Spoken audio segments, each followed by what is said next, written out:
Idukki തേക്കടിയിൽ bike യാത്രക്കാരന്റെ മുന്നിൽ കാട്ടാനക്കൂട്ടം. KTDC ജീവനക്കാരനായ വെള്ളിവേൽ രക്ഷപ്പെട്ടത് തലനാരിഴയ്ക്കാണ്. ദൃശ്യങ്ങളിലേക്ക്.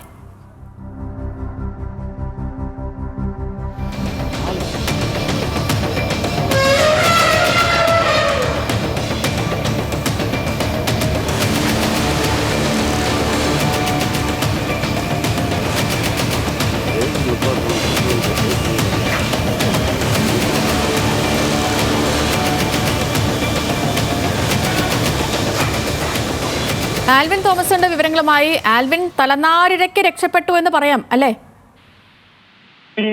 ഒരു കാട്ടാനക്കൂട്ടത്തിന് മുമ്പിൽ നിന്നാണ് ഒരാൾ ഇന്നലെയാണ് ഈ സംഭവം നടക്കുന്നത്.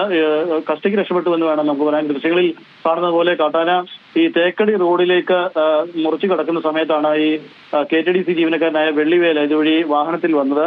ബൈക്കിൽ വരുമ്പോഴാണ് ഈ സംഭവം. അല്പം ദൂരെ മാറിയാണ് കാട്ടാന ക്രോസ് ചെയ്ത് പോകുന്നതായി മനസ്സിലാകുകയും പെട്ടെന്ന് വാഹനം നിർത്തുകയും ബൈക്ക് നിർത്തുകയും സ്കൂട്ടർ നിർത്തുകയും ചെയ്യുകയും. പക്ഷേ അതിലൊരു ആന, മുന്നിൽ പോരുന്ന ഒരു ആന തിരികെ ഈ വെള്ളിവേലിനെ ആക്രമിക്കാനായി തിരിയുന്ന ഒരു രീതിയിലേക്ക് വന്നപ്പോൾ വെള്ളിവേൽ അവിടെ നിന്ന് ഓടി രക്ഷപ്പെടുകയെന്ന കാഴ്ചയാണ് നമുക്ക് അവിടെ കാണാൻ കഴിയുന്നത്. അതുകൊണ്ട് തന്നെ തലനാരിഴയ്ക്കാണ് അത്തരത്തിലൊരു രക്ഷപ്പെടൽ ഉണ്ടായതെന്നാണ് നമുക്ക് ഈ ഘട്ടത്തിൽ മനസ്സിലാക്കാൻ. ഇത് കുമളിയിൽ നിന്ന് തേക്കടിയിലേക്ക് പോകുന്ന വഴിയാണ്. പെരിയാർ ടൈഗർ റിസർവ് ഉള്ളിൽ വെച്ചാണ് ഈ സംഭവം.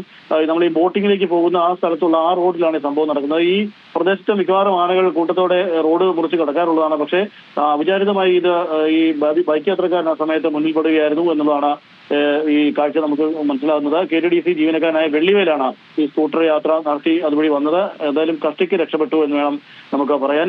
കാട്ടാനക്കൂട്ടത്തെ ഈ സ്ഥിരമായി ഈ പ്രദേശങ്ങളിൽ ഈ ദിവസങ്ങളിൽ കാണാറുണ്ട് എന്നുള്ളതാണ് മനസ്സിലാക്കുന്ന കാര്യം.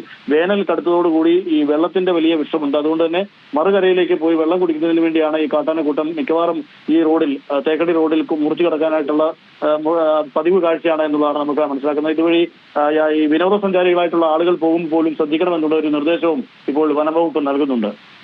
ശരി ആൽവിൻ, ഇടുക്കി തേക്കടിയിലാണ് ബൈക്ക് യാത്രികന്റെ മുന്നിൽ കാട്ടാനക്കൂട്ടം എത്തിയത്.